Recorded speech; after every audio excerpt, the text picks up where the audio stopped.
I want you to think back to when you were a kid.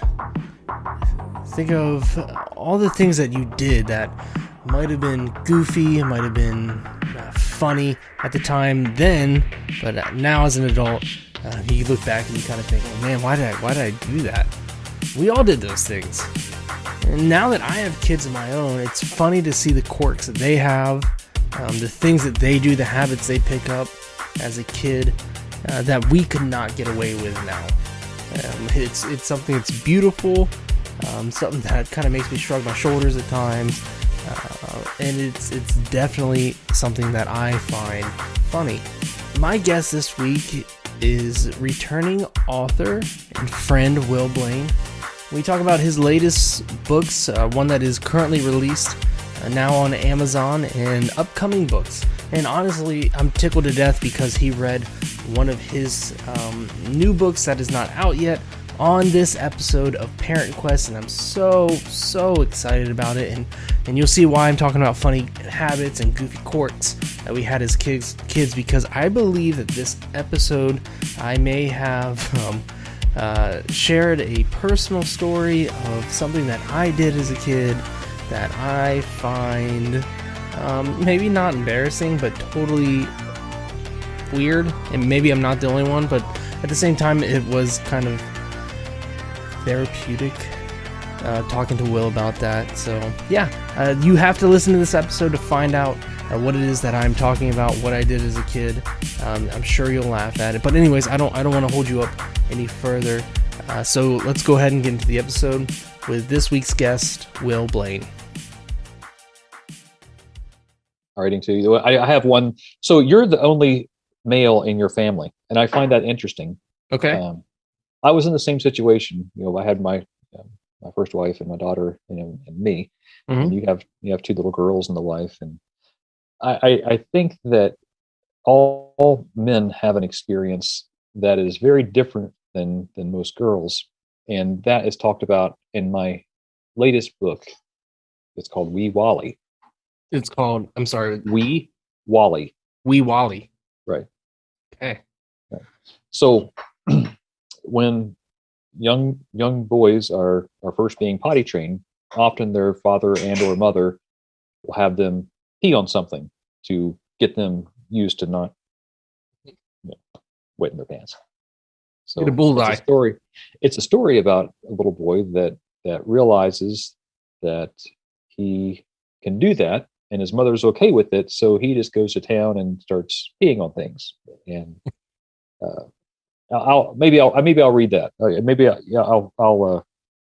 I'll pull that up. It's a very funny story. Everybody that's a guy will love it, and Okay. every mother will love it. Okay. While you're doing that, I'll relate a story to you. When I was younger, I don't know what was going on in my life, but it had to have been around the age that I was being potty trained. Right. And I would pick random spots to go pee at in the house, and one of them included my father's shoes.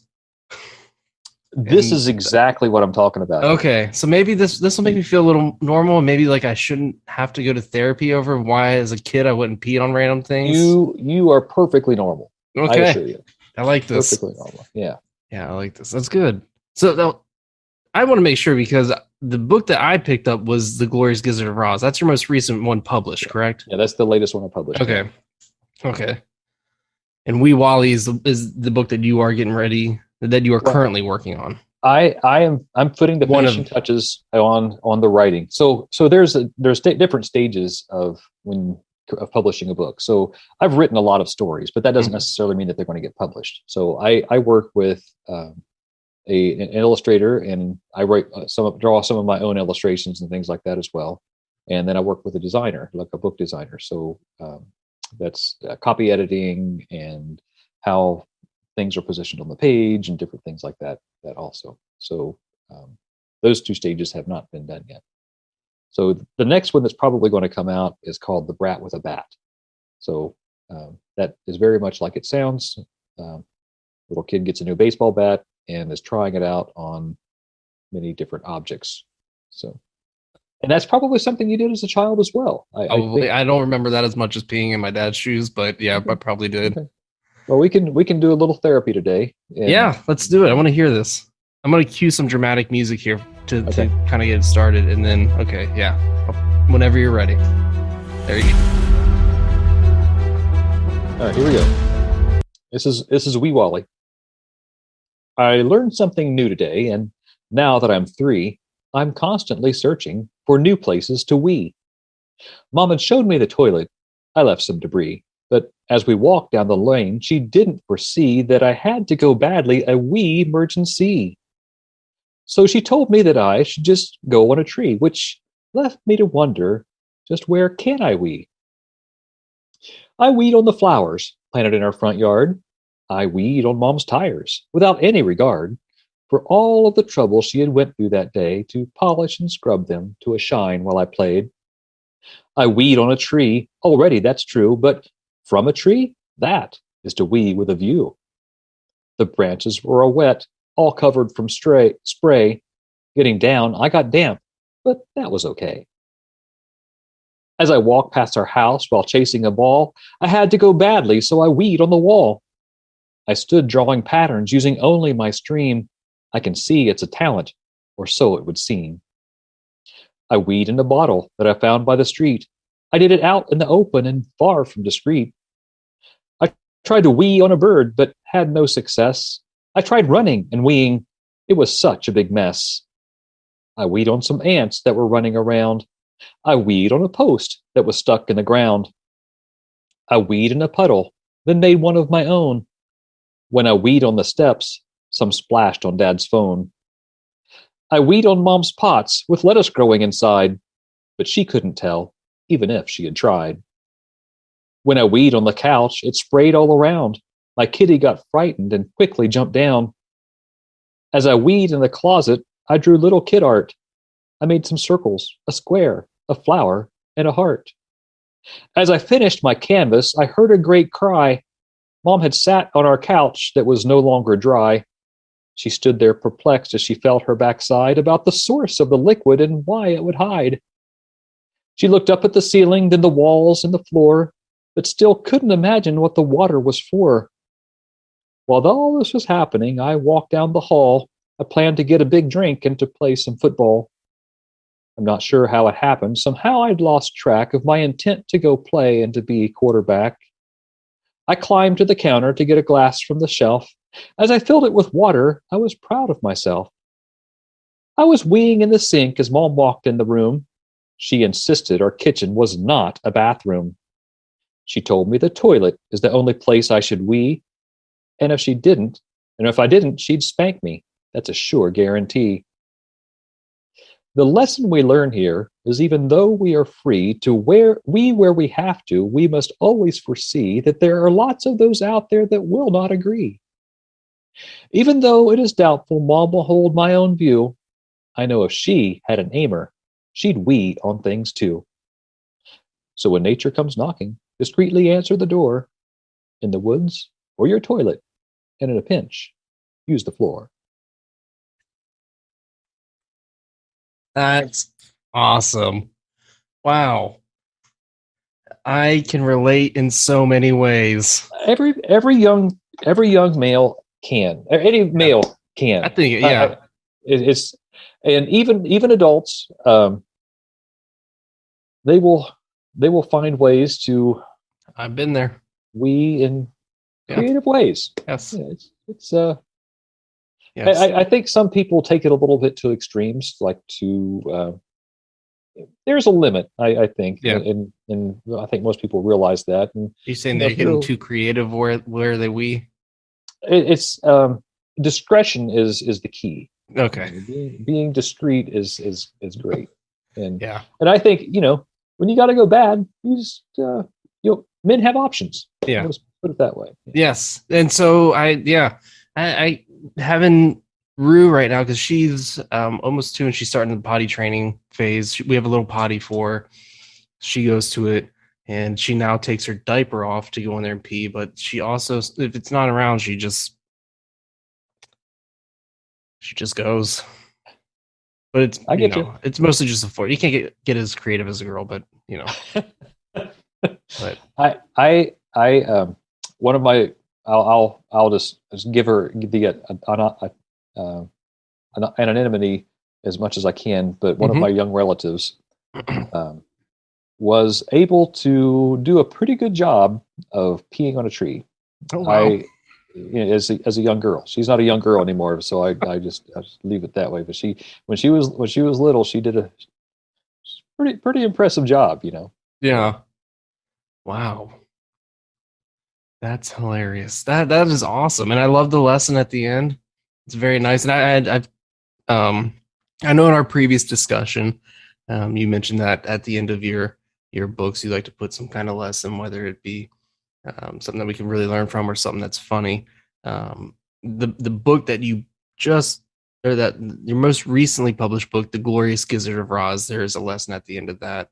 But before we get to all of that, I am curious because I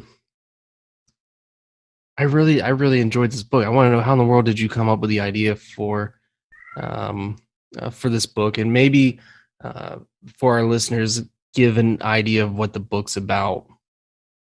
Yeah. So it comes from the stories come from several different things, different angles. When I was growing up, I raised chickens from eggs. We had an incubator, and I don't know if you know anything about raising chickens, but you put the eggs in the incubator, and if they're fertilized, it's like 20 some days, you get a little chicken. So when the chickens hatch, we would put them under a heat lamp in a little box with a little sawdust in the floor, or some straw or something like that, and until they got their feathers in, where they could go outside and have a little bit of protection and be able to be better off, by themselves.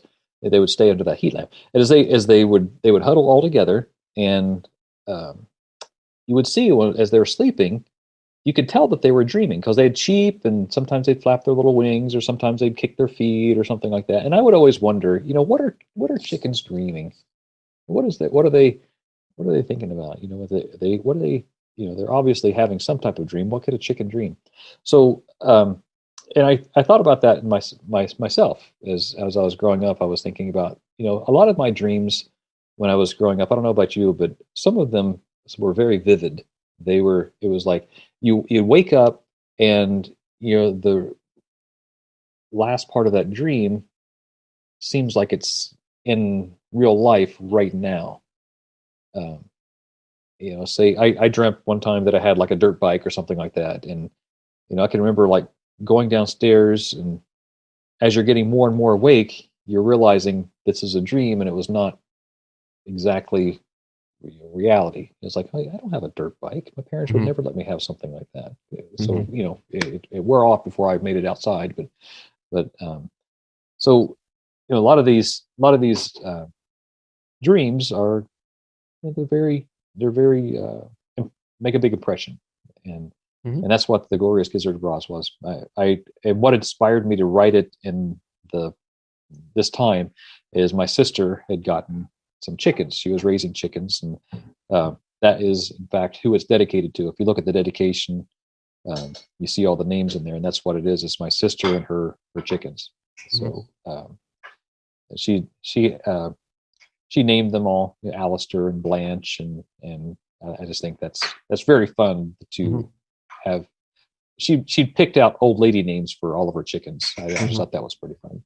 So I dedicated the book to them, and that's what inspired me to write it right now. Yeah, talking about dreams in general, just I get that. I feel like there's times where we have dreams that are so vivid that are it almost feels like a reality that you're in. And unfortunately for me, the ones that seem the most realistic, or the ones that really feel like you're there, are the scary dreams, and the ones that really mess with your head. And that's why I thought, when I read the information about the book and that you wanted it to be a psychological thriller for kids, I thought that is such a cool idea. and I had no idea where you were going to go with this. And then once I got to the final page and I read it with Bo too, she was giggling the whole way through with the illustrations and the wording too. She really did love it. But I thought a psychological thriller for kids is just such a cool idea. Yeah. So I was reading this to one of my neighbors down the street, and this little boy, he's probably 3 or 4 years old or something like that. So as I'm reading, so we get about halfway through, and the story gets kind of intense, and he's like, "Oh no, the chicken's going to get me!" He's just like, and I love that. It's not that I'm scaring kids necessarily, and that's why I recommend that. My stories are for parents to read with their children, particularly smaller ones, but it gets them to thinking about the possibilities of reality.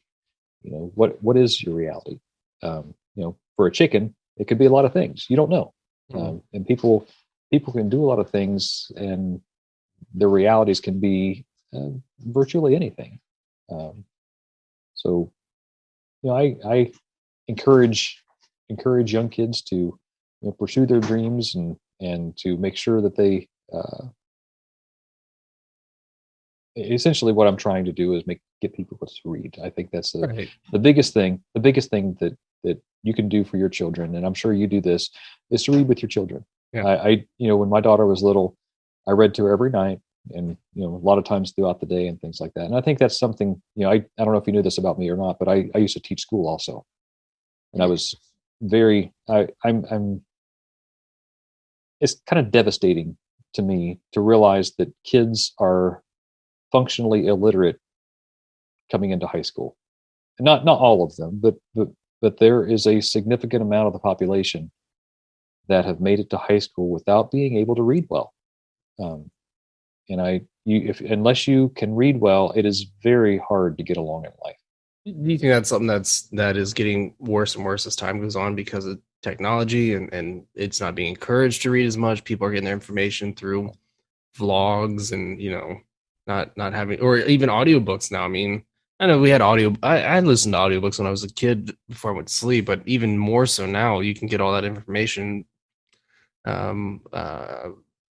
put into your ears as opposed to you actually having to sit down and read it.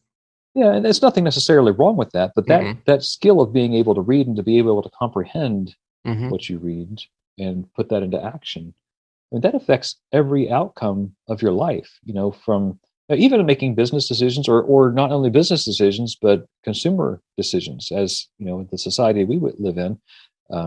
Being able to handle your money properly is something that's not a subject that's not really taught very well. No, and it really isn't.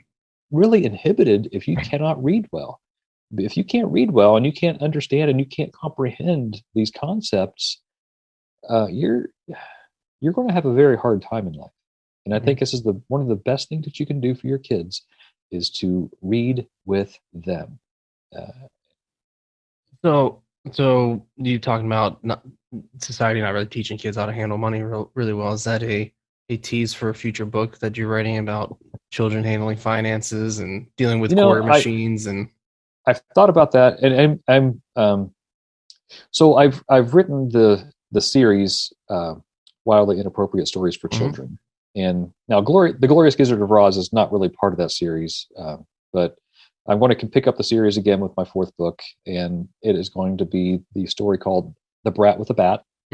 And again, the Wildly Inappropriate Stories with Children series is about children doing things that their parents would rather them not do. Break things with a bat. The title is you got it. They're going to be breaking things with a baseball bat, and I think that's something that I and I'll tell this about myself.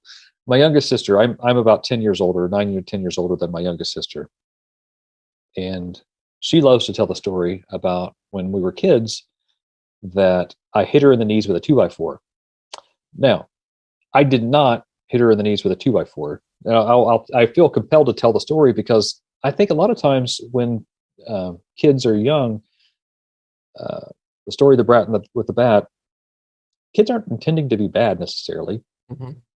It is them learning about their surroundings and being able to see their limitations and see what's going to happen if they take particular action and things like that. They're not necessarily out to destroy your house. That is the outcome sometimes, but that's not what's intended necessarily. So in this situation, I had, as like I said, we had raised chickens, and the chickens get large, and you have to go feed them every day. And one of the things that I really liked doing as a young person, I was probably, I don't know, I might have been a teenager at this point, young teens. I would take a furring strip, which is like a little 1/2 inch wide by maybe 2-inch wide piece of slat of wood, and it was probably, I don't know, 2 or 3 feet long. And I was taking pieces of corn and taking them up and then hitting them with that furring strip, and the chickens would go run after the piece of corn and get it. And that was my preference on how to feed the chickens that day, was by taking hundreds of pieces of corn and hitting them with that little furring strip, and the chickens out there going out and chasing it. So apparently I must have gotten carried away at some point, and I swung away, and on my backswing, my sister was sitting on some type of surface, and I whacked her in the legs with the furring strip. That's what happened. It was unintentional. Now, it was not intentional. I love my sister. We've always gotten along very well, and I never really intended to particularly injure any of my sisters. I mean, I didn't set out to do that, but it happens sometimes. And I think that you were probably very well aware of this. Being, I just know a little bit about you, that you are the youngest in your family as opposed to being the oldest. And I would expect, I know your brother and your sister, that they were probably not very lenient with you in some parts of your life. So I'm sure that you probably bear the brunt of some of their experimentation. And but the same thing, there's two memories that come into my mind, almost similar to you, although one of them was intentional. Growing up, we would watch the Karate Kid, the original Karate Kid. And I remember just watching it and being, I don't know. It got in my head. I was a kid, and I had been at least, 5, if not younger. But I remember trying to sweep the leg with her and hit my sister and kick her right in the leg, and I got in trouble. And that was intentional. But there was another unintentional. I didn't mean to hurt her. We were fishing, and I was trying to get the hook out. I threw it behind me, and she was standing behind me, and the hook went and hooked into her. And I think I remember that. I knew you at that age, and I think that I remember that. Yeah. That was a long time ago. Yeah. So and she may, I don't know if she remembers it, but if she does, she may point the blame at me and say I did it on purpose. It's possible, but I my sister not so much. My brother, we would play together and get physically play together, and there was times where I got beat up pretty good. Well, it happens. I mean, if your brother's a few years older than you, and you should probably expect that. Mm-hmm. Yeah. Wow. Really take me down memory lane. Thank you. Well, I'll tell you. We were talking earlier about our memories of people when we first met them and everything like that. And I don't want to embarrass you or anything, but I thought you were an adorable kid. You're just like so small and so sweet, and I always liked you growing up. I thought you were a cute little guy, and I know that you had your moments. I know I've known your mom and dad, and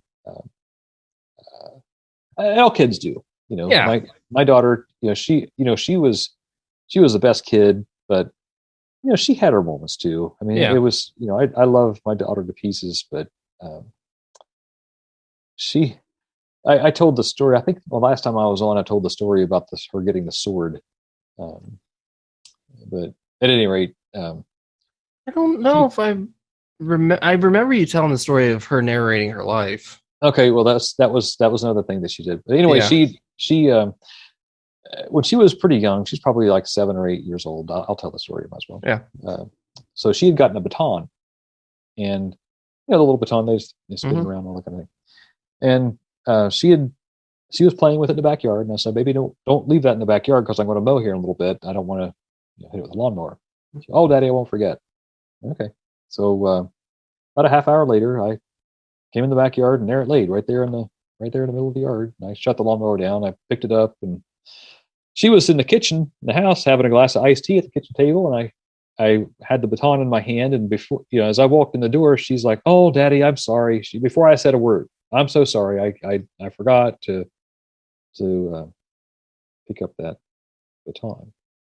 So I was trying to be a good father, just drive the point home that why we shouldn't do this thing. And I said, "Becky, why? What could have happened if I would have hit that with a lawnmower?" And I was expecting her to say something like, "Oh, I don't know, if you would have hit it with your lawnmower, it could have destroyed your lawnmower," or "if you had hit it with a lawnmower, it could have shot out from underneath of it and really hurt somebody," or something to that effect. And she's thinking about this. I asked her the question, "What would have happened?" And she thought about it for a minute or two, and her response was, "You'd have bought me another one." But and that's, she basically had everything she pointed at. She wanted something, she got it. And I'm sure I don't think that you're spoiling your kids or anything. No, but you want to give your kids everything that they want. But that's not always the best thing. That's what I found. It's not always the best to give your child everything that they want. Because I was doing that. I wanted her to have everything that she wanted and to be happy. And right. I don't know if I was trying to make up for my childhood or whatever, but I think parents generally like their kids to have everything they want. Yeah. I found out that was not necessarily the best thing. Well, I found out tonight that even if you don't buy your daughter a $32 plush toy, that she will go ask Mama and Papa. And they will buy it for her. Well, I've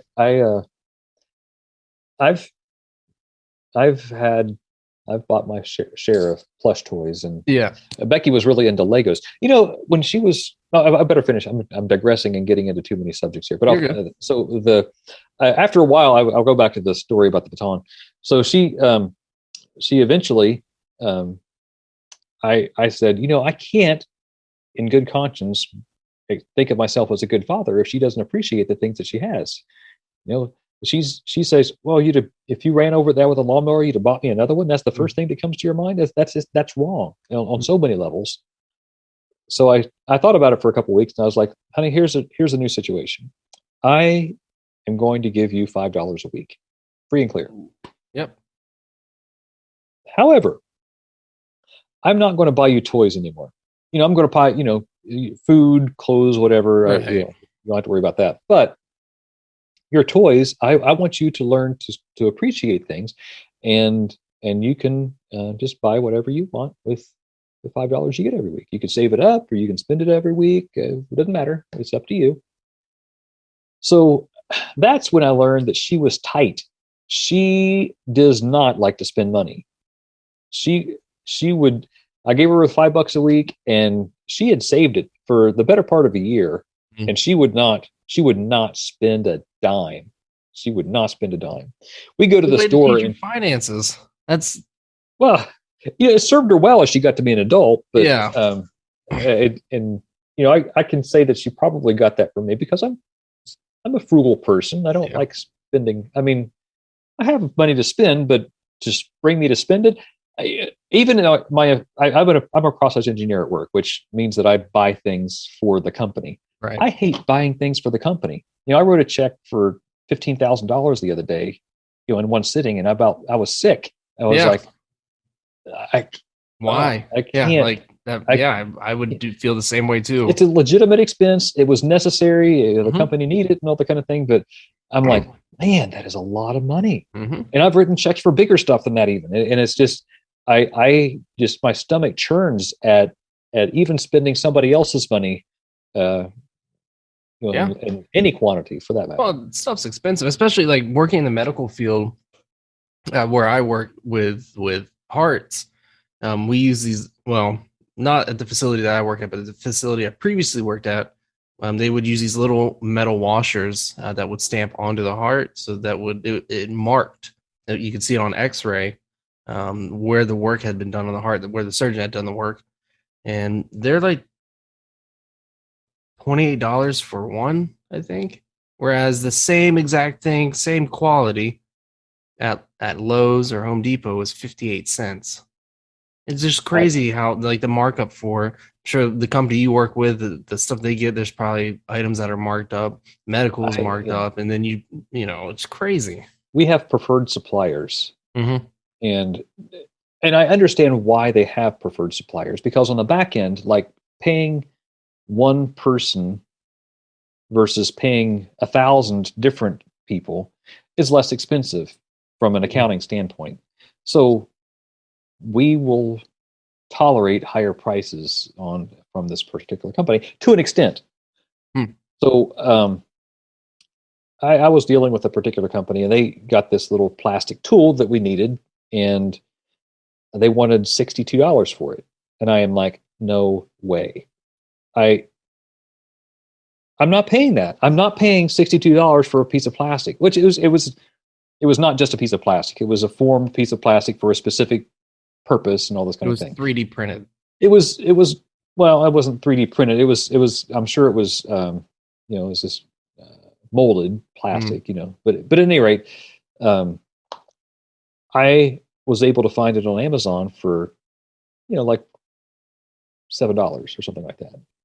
Not $62. I'm not paying $62. I'm not going to let my company pay $62. You got to take that bid back and try again. Let's Somebody sounds like they're pretty fortunate to have you on. Well,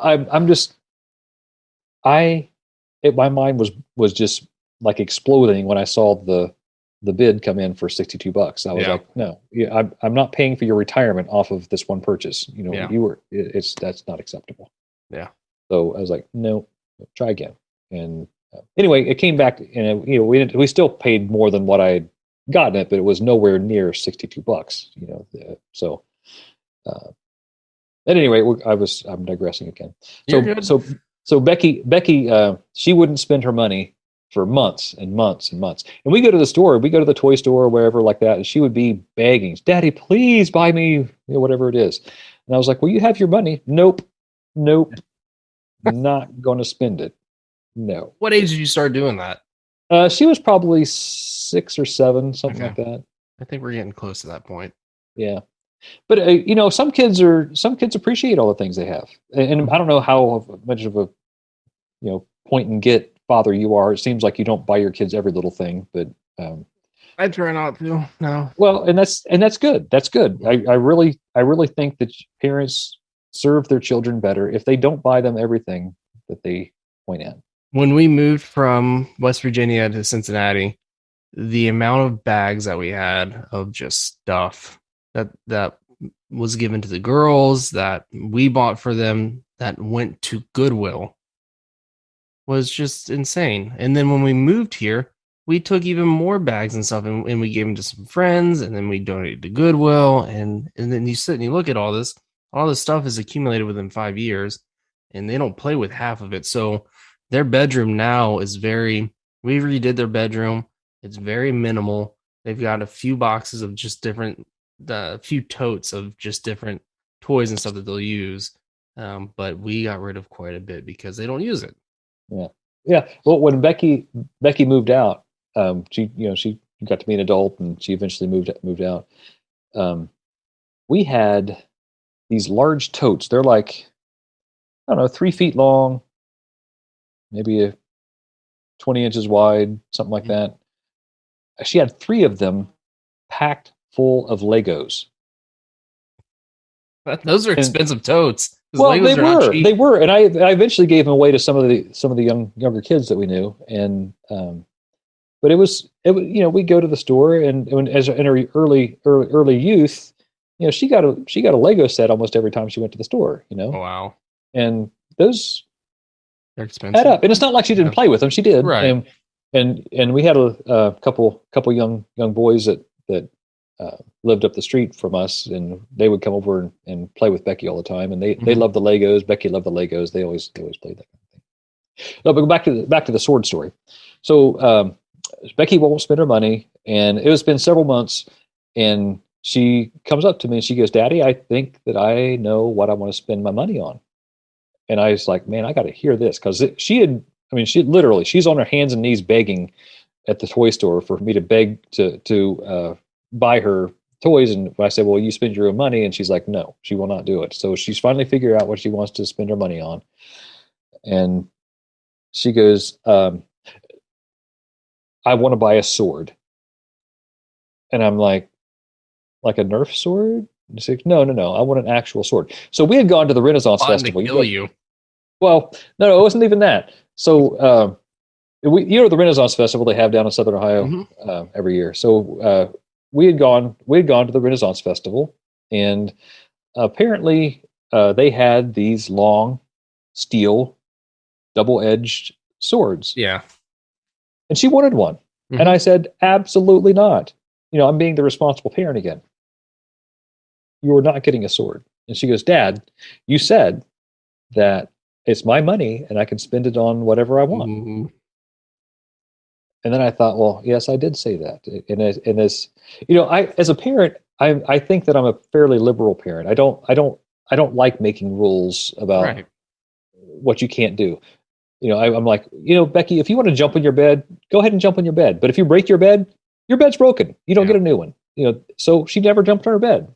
Not to my knowledge, or at least she didn't break it. And I don't want to sit down and tell you what you can or can't do. I want you to be able to make a wise decision in life. That's what I'm training you. I think parents should train their children to be wise adults and to make wise decisions, not just financially, but with every matter in life. They have to have some type of standard by which they judge themselves on what's right and what's wrong. And they need to be able to live by that and to make that decision in every aspect of their life. So that's what raising children should be. Exactly. I agree 100% with that. So I didn't like making the rules, but in this case, I said I thought about every way that she or one of her friends could get impaled with this steel sword, and I was like, whenever your friends come over, the sword doesn't come out of its sheath. None of your friends gets a sword. Nobody acts as if they have a sword. Nobody uses a stick or a broom handle or whatever else. And I named all these specific rules that I will take that sword away from you in a heartbeat if you violate any of these rules. So, I don't know, probably 15. Becky's almost 30 years old now. She's probably 27, 28 years old, something like that. But anyway, I was up there visiting back in December, and she goes, "Hey, Daddy, remember all those rules that you had with the sword and all that kind of thing?" And I was like, "Yeah." She goes, "I regularly violated them. Also, I think that those were stupid." She goes, "Those rules were ridiculous. That sword wasn't even that sharp." But I was thinking, so she had bunk beds, and I was thinking about myself as a child, how I would have impaled myself on an object somehow, like a sword. I'm looking that, she's holding the sword up on the floor like this, and one of her friends is on the top bunk, and they decide to jump off. And I'm just thinking of all these scenarios. Yeah. And as a parent, you do. Of course.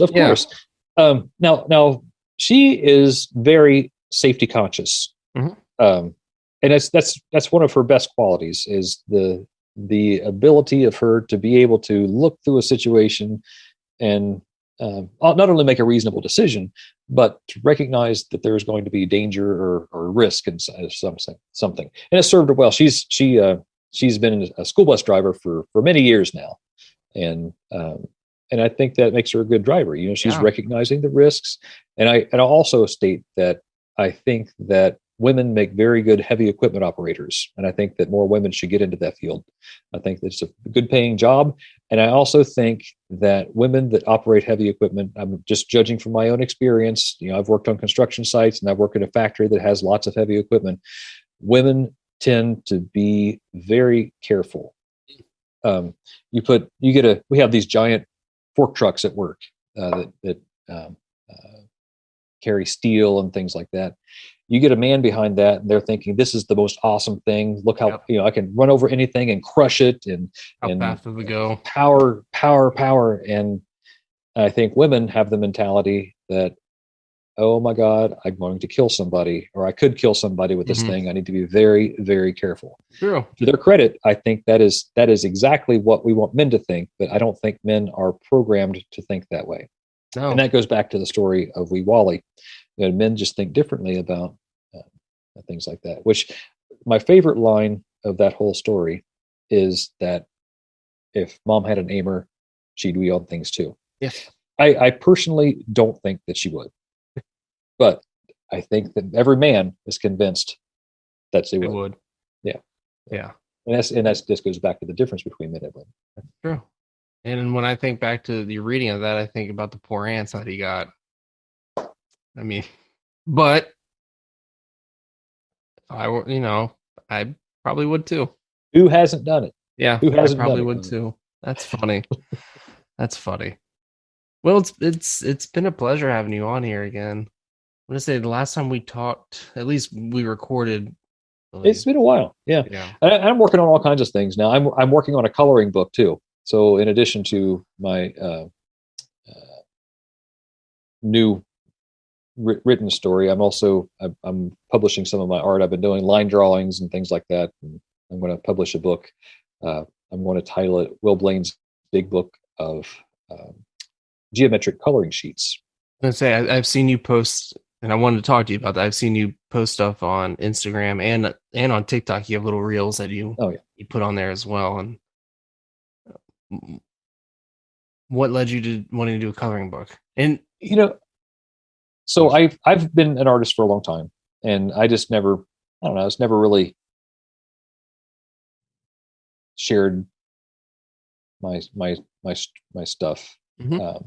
So I this originally started out as an educational thing. So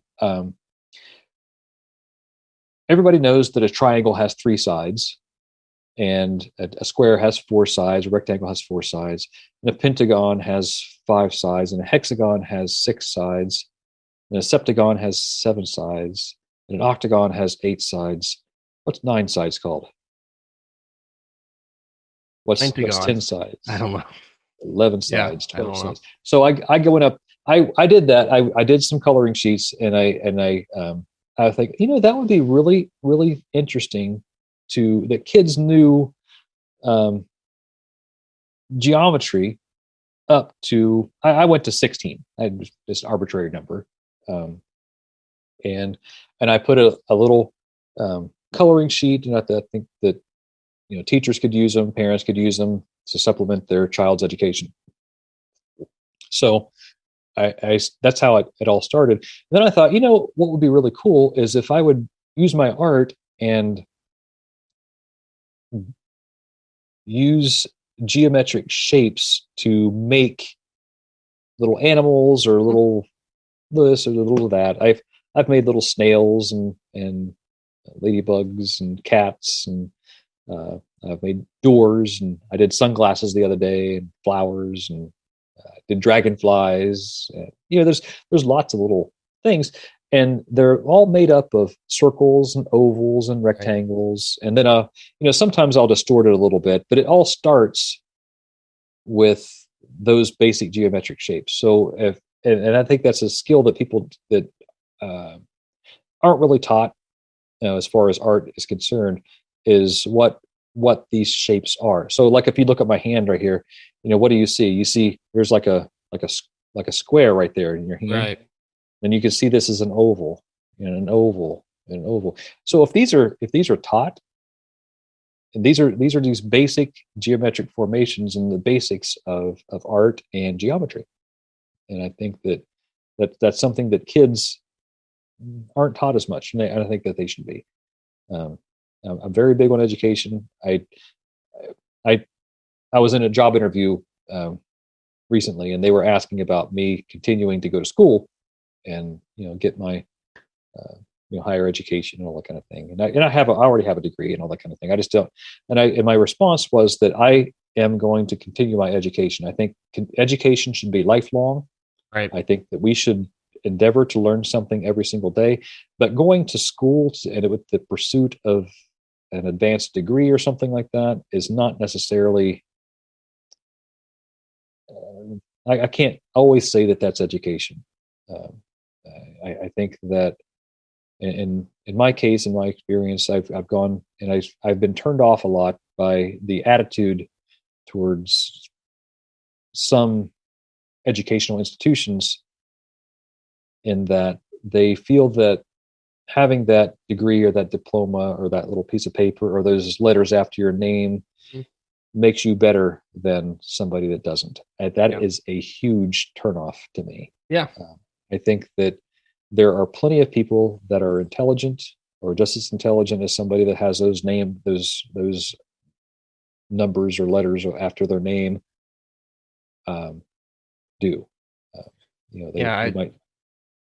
I had talked to a coworker yesterday, actually, and she had worked with a nurse that was in the field for 28 years, and they were going to make her redo her certification and her registry because some new guidelines had come out. And she was on the verge of retiring at that point. But, 28 years experience in field, on the job, training, hands-on work, and yet they wouldn't let her continue working in that field because she didn't have those letters next to her name. She didn't have BSN or masters, and that's crazy. So you're going to put somebody else in that position who has no experience, who doesn't know the ropes of how things actually work, and get rid of somebody who has trained experience in it. I find it troubling. And it's not to say that a degree doesn't have its place. A degree does tell some things about a person. Like I have a degree. I have letters behind my name. That's fine. But what it shows about me is that I was determined enough to go to school for a particular length of time to jump through the hoops in order to get that piece of paper that says I have whatever degree. Right. That's all that says. I did learn some skills in certain aspects, some focuses and things like that. But, anymore, I think that people in general, can read a book or watch a video and have the same amount of education. And I do that myself. I read books. I probably between 30 and 50 books every year. Wow. I typically will read nonfiction. I like biographies. I like history. Maybe I'm a little biased, I suppose, but I don't like novels particularly. People like the fiction and all that kind of thing. And that sounds kind of weird because I write children's fiction, but that's your outlet. But that's what I like writing. And I do like reading that too, but I just find it far more interesting to read nonfiction. Yeah. Yeah. It's funny you mentioned that you can watch a video or read a book, and for people that do have that higher education, you have no idea how many times I've seen doctors look at procedure videos on YouTube before, performing a procedure or doing something new. I mean, they should. That's education. Yeah. That's education. Yeah. You don't have to have, some class necessarily to be able to be an expert in your field. I think that there's lots of things that people become skilled at that, you can go to school all you want to. It doesn't make you good at it. Right. Like a surgeon, for instance. Yeah. I'm sure that there are lots of people that have gone to school for a long time to be a surgeon that they're not that good a surgeon. I mean, that's true. That's true, because it takes more than going and sitting in a classroom.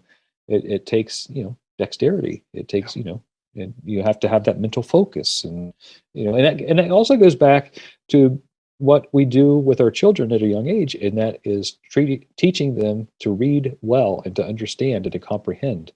And that's the whole reason that I write these books. Yeah, well, that's awesome. So, Glorious Gizzard of Roz is out now, and you had just read through Wee Wally.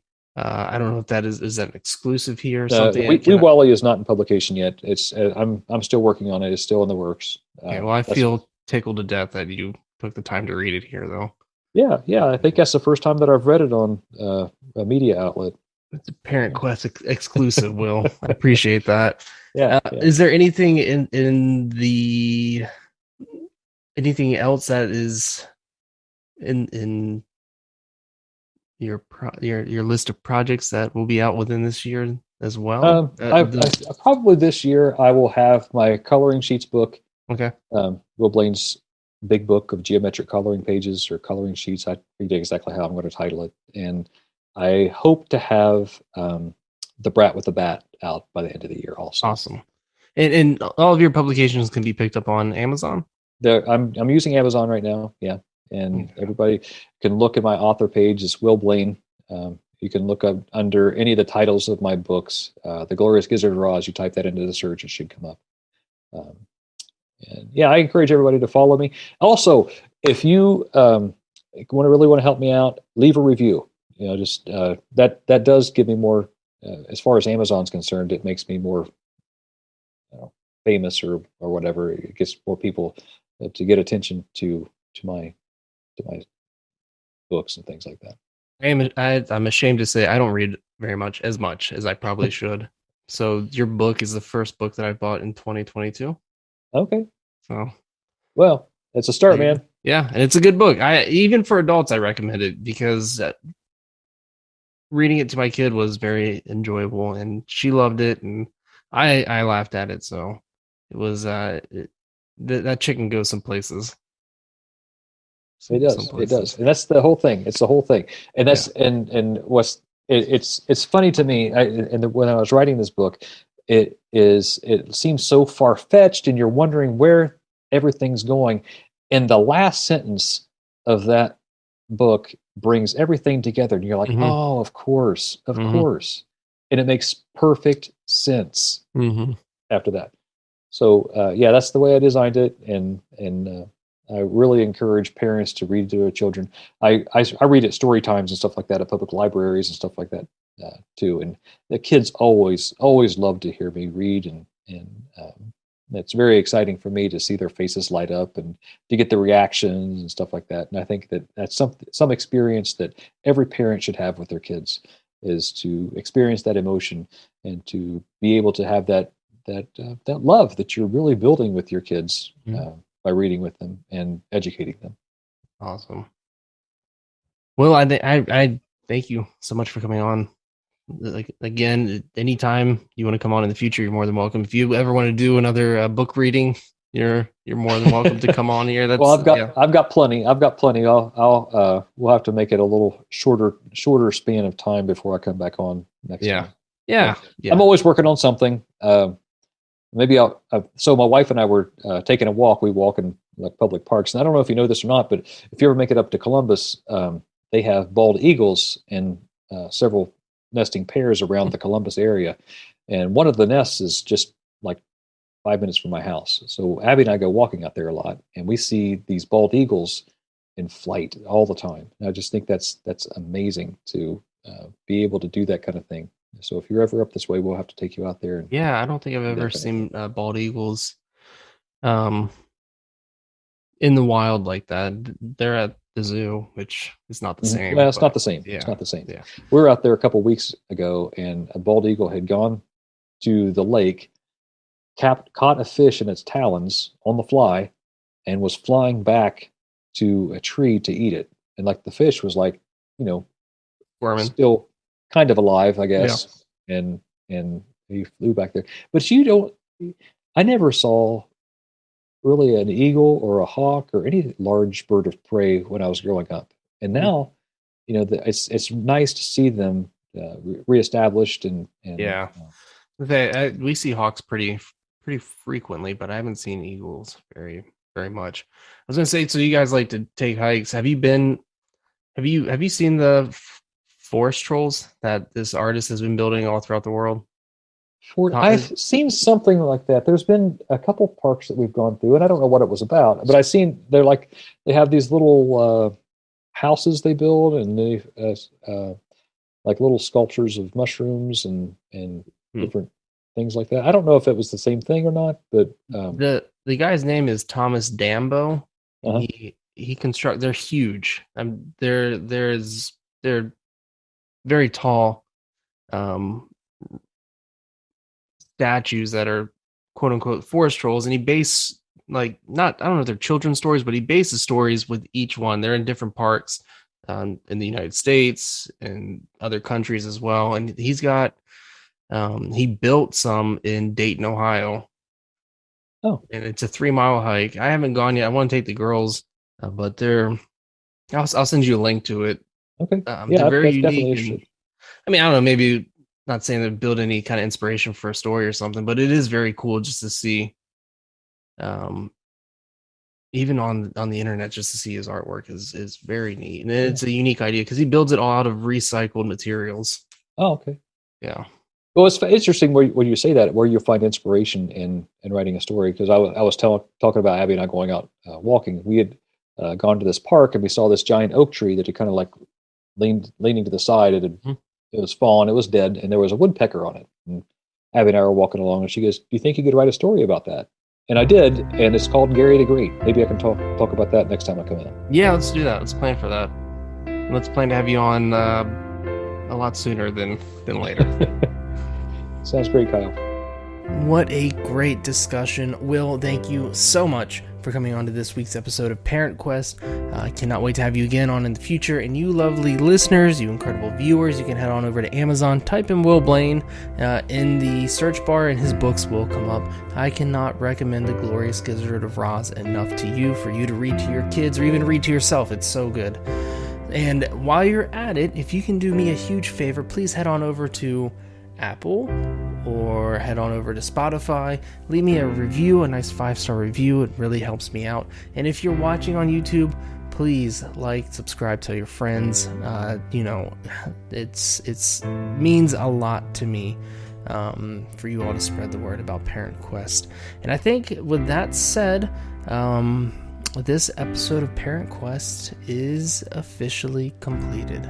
Thank you and have a wonderful day.